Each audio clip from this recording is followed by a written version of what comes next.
নির্বাচনের জন্য আমরা একটা লম্বা সময় আন্দোলন করেছি, একটা লম্বা সময় আমরা ফাইট করেছি, কিন্তু বর্তমানে আমাদের যশোর নির্বাচনের যে সার্বিক পরিস্থিতি, এই পরিস্থিতি বিষয় আশয়গুলোকে আমরা মনে করি এটা দেশবাসী এবং সকল শিক্ষার্থী যাওয়া দরকার।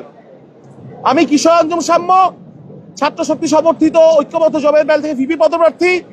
আর এই মুহূর্তে আমাদের যশোর নির্বাচনে সার্বিক পরিস্থিতি কি আসলে এখানে কি চলছে, ভিতরে কি পরিস্থিতি, এটা সম্পর্কে আপনাদেরকে পুরোপুরি ব্রিফ করবেন আমার জিএস ক্যান্ডিডেট ফয়সাল মুরাদ।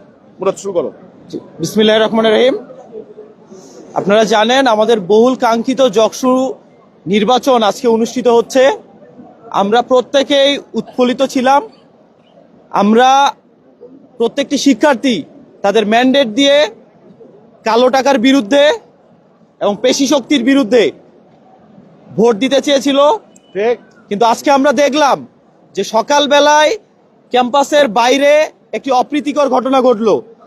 যারা কালো টাকার ছড়াছড়ি করে, পেশি শক্তির ছড়াছড়ি করে, তাদের এই গন্ডগোল শিক্ষার্থীদের মাঝে একটি ভীতি তৈরি করেছে। আপনারা জানেন যে ইলেকশন কমিশন জানিয়েছিল যে প্রত্যেক ভোটারের তার ভোট প্রদানের পরে অমোচনীয় কালি প্রদান করতে পারবে, কিন্তু আমরা দেখেছি যে কালিটি ব্যবহার করা হচ্ছে সেটি মিশে যাচ্ছে এবং যারা ভোট দিয়ে অনেকেই ক্যাম্পাসের ভিতরে অবস্থান করছেন দলীয় কর্মীরা। আপনারা জানেন পোলিং এজেন্ট একটি ভোটের সবচেয়ে গুরুত্বপূর্ণ স্টেক হোল্ডার।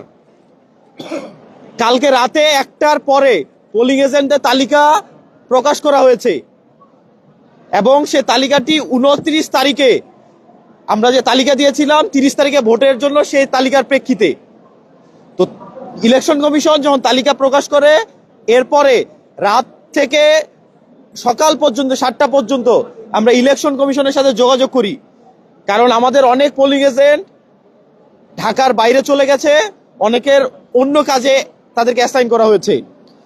পোলিং এজেন্ট পরিবর্তনের ইস্যুতে নির্বাচন কমিশন খুব ভালো আচরণ আমাদের সাথে করেনি। নির্বাচন কমিশন প্রায় 2 ঘন্টা বসিয়ে রেখে মাত্র 4 জন পোলিং এজেন্ট পরিবর্তনের অনুমোদন দিয়েছে। আপনারা জানেন যে কঠোর নিরাপত্তার নিশ্চিত করার কথা বলা হয়েছিল, কিন্তু আমরা দেখেছি ছাত্রদল সমর্থিত এবং ছাত্র শিবির সমর্থিত 2 সমর্থিত প্যানেলেরই প্রচুর বাইরের মানুষ তারা ক্যাম্পাসের ভিতরে পর্যবেক্ষণ কার্ড নিয়ে প্রবেশ করেছে।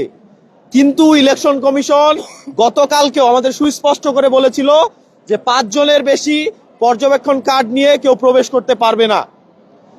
আমরা বারবার করে বলে এসেছিলাম পুরো ইলেকশন কমিশন, প্রশাসন ব্যবস্থা 2টি দলের কাছে জিম্মি, একটি বিএনপির কাছে আর একটি জামাতের কাছে। এই যে 2টি বলয়ের মধ্যে পুরো প্রশাসন ব্যবস্থা, ইলেকশন কমিশন জিম্মি হয়ে রয়েছে। সেই জিম্মির হওয়ার ফলাফল আজকে আমরা যশোর নির্বাচনে দেখতে পাচ্ছি।